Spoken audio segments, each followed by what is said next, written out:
It works, Uh-huh. but it's just kind of frustrating when it doesn't work. Can you think of any other applications where you would like to see voice recognition?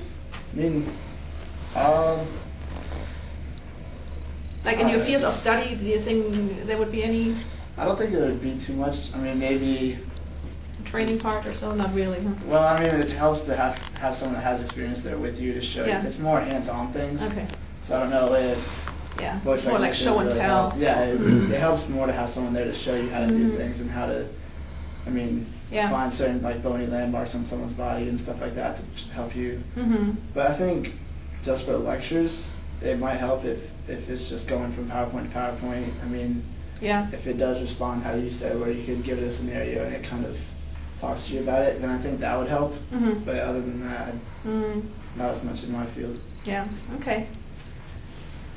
How about you? What is your experience with voice recognition? Suggestions, My experience frustrations? with voice recognition, working with the air traffic control simulators, is obviously Mhm. quite high here, and it works fantastic for the simulation. Air traffic control is such black and white as far as to what you can say, Mhm. so I believe it works great in that scenario. Yeah. As far as using it for phones, text messaging, Mhm. I'm not a big fan of it. I Mhm. believe just in everyday speech, Yeah. the way just you naturally talk, you kind of slur words together, use slang terms that it generally won't pick up on. Mm-hmm. So for that reason, I try to avoid it. Mm-hmm. I also use it a little bit differently. I have it in my car as well with Microsoft Sync. Mhm. And it can be a bit obnoxious Mhm. to get through and exactly say what you need to say. It's almost like you need to speak another robotic language for it Right. to understand. So it's you. almost teaching you instead of you. Yeah, and it's not Yeah. a natural speech that Right. that it picks up on, and Mhm. I really don't give it a whole lot of a chance if it does. Mhm. But I do run into a lot of issues with it. Another concern that I have with it, especially with the phones, I feel like it's sometimes a bit obnoxious if you're sitting around a group of people. If you're on a hold with Bright House or something and they want you to speak, Yeah. it's so much easier just to remain Sure. quiet and hit Type it something. in. Yeah, if Mhm. you're around a group of people and you're sitting there and you're trying to get this thing to recognize your voice Yeah. and you're talking to it. I That's believe a good- there are that's a good certain point. You situations actually can for it, relate, but yeah. sometimes I think it's best if you're around a group of people in an airport, at work, somewhere Mhm. like that. You just hit a button and get to where you need to go. Mhm. I'm not a huge fan of it. Yeah. Yeah. Okay. I have a special question for you since you Mhm. started developing, you're working with this whole thing. Mhm. Is it used on TV for the caption? Is Yeah. it the transcription, so to speak? I believe so. Yeah, I think so. How does that work? Has that been evolving over the years, or do you know anything about that? Not really. I mean, I would imagine just from my standpoint of Mhm. what I do, that it does just kind of learn pretty much like a dictionary of words Oh. from people, and so it recognizes when people say that type of thing. Yeah. Going back to what he was saying, Uh-huh. with context, it is unfortunate that people are kind of adjusting to the machine and the machine's not adjusting to them. I think that's where improvement could be made with voice recognition, kind of learning each individual user, Mhm. especially being able to recognize somebody from speech. So you Yeah. know, how their tone, how they Mhm. talk, would be a good improvement over time. You could even improve to understand what a person's saying, someone with an Mhm. accent, for example. Mhm. I guess another aspect could be possibly like noise Mhm. reduction, because I mean, using a phone in the car, which I mean Mhm. is the best time to use it when you're trying to text. Yeah. You don't want to be texting while you're driving. Yeah. Oftentimes the outside noise will cause issues. Mm. But there's a lot of improvements, stuff with like neural networks, Mhm. learning. You know, essentially, we got to get to a point where it can recognize who you are Yeah. and recognize how you speak, recognize Mhm. your idioms, and then I guess translate from there. So. Do you think there's a difference between the deeper male voice and the higher pitched female voice as far as how it picks it up, or has any of you, male, female, found any differences there? That I guess so. I mean, I would think so. I mean, it is just essentially all it's doing is editing. Looking at waveforms. mhm. So yeah, that is going to be different. I mean, deeper voice is going to be different waveform. A little bit more pronounced, pretty. easier to recognize. It's possible. Uh-huh. I mean, I don't know. I guess so. Yeah. I found going through school, I actually went through air traffic control school, so I was working on the simulators Yeah. daily there, and obviously me and a whole bunch of other students were using it. Mhm. It seemed that most of the female students complained that it wouldn't pick up their voice and it wouldn't respond to them. Mhm. And it seemed like the females were complaining a lot more than the males. It Mhm. just seemed like it was able to pick up and translate the male voices much better than the female voice. Hmm. I think that has something to do with the microphones we were using, because the ones that you were using were air compression as opposed to a digital, like a phone. You had the straw tube, right? Yeah. Yeah, so that uses compressed air, so sound waves, as opposed to, digital. Right, yeah. Is that the same technology as in a phone, for example, when you... It's the same, well, the phone uses a digital microphone. Mhm.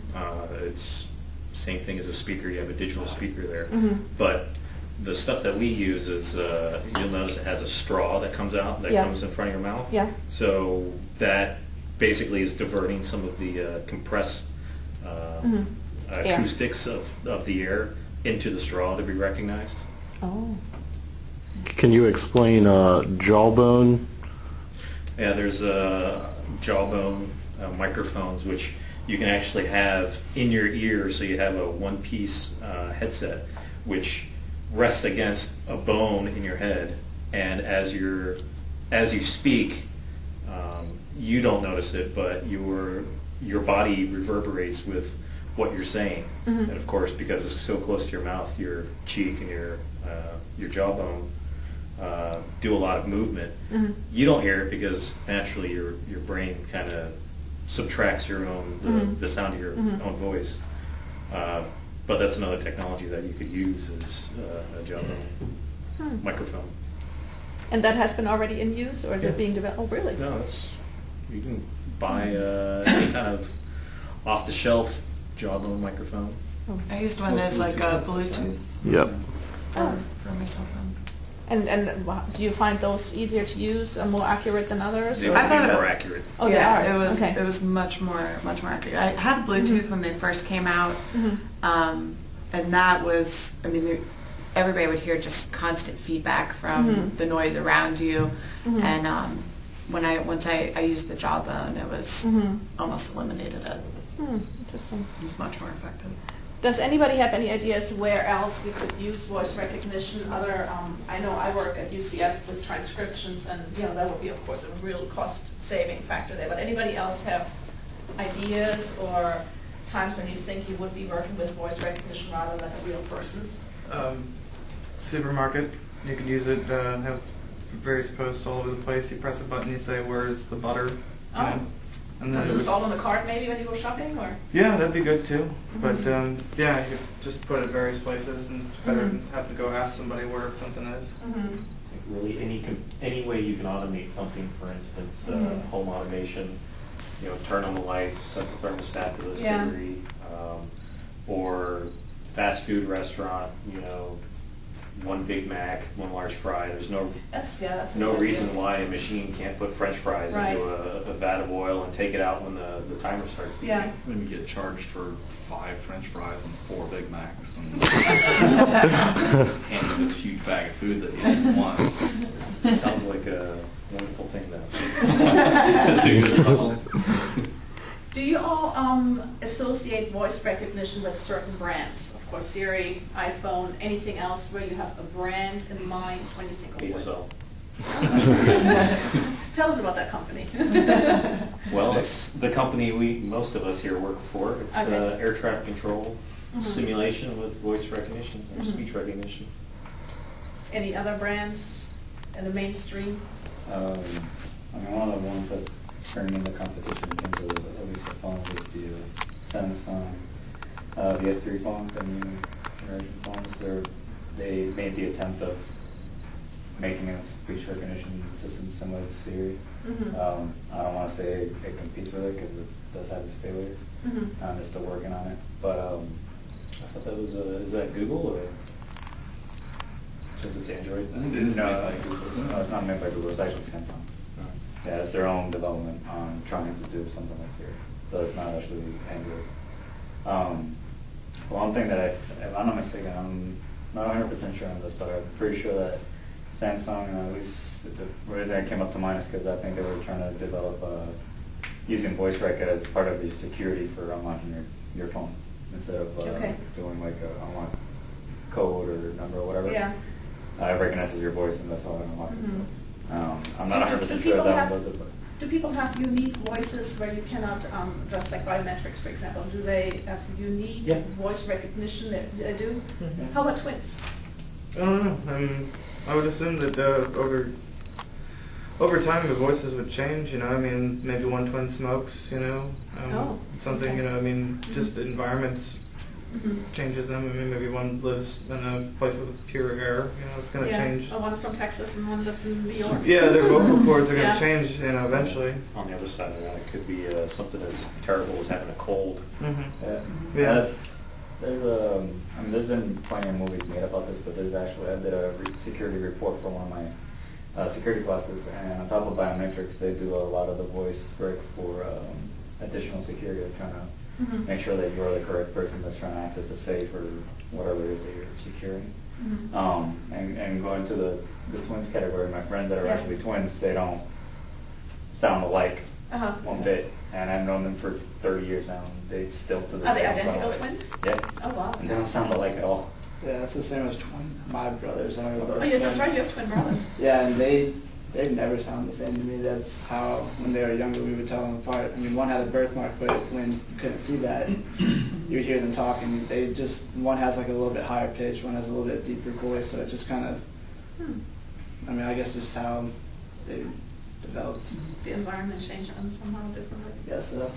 Because otherwise they should be the same. Interesting. We talked about some of the advantages and disadvantages that you all recognize and that you deal with in your day-to-day basis. Name some of the disadvantages besides the frustrations when it doesn't recognize it. Is it sometimes too slow? Do you have to go to too many prompts to get to where you want to? What is the disadvantage of using voice recognition versus a real human being? Context. Being able to express something easily to a person. Mm-hmm. Like you were saying with just talking over through a machine, you know, Mhm. it has to go through certain steps to understand what Mhm. you're doing, whereas if you're talking to a person, you can just say, hey, I need to fix my bill, Mhm. and they'll understand immediately Yeah. what needs to be done. I think the most frustrating thing for automated systems is noise cancellation. Because you can be somewhere where there's a hammer going on Yeah. 20 feet away from you, and then the thing just keeps saying, sorry, I did not understand you. Can you say it again?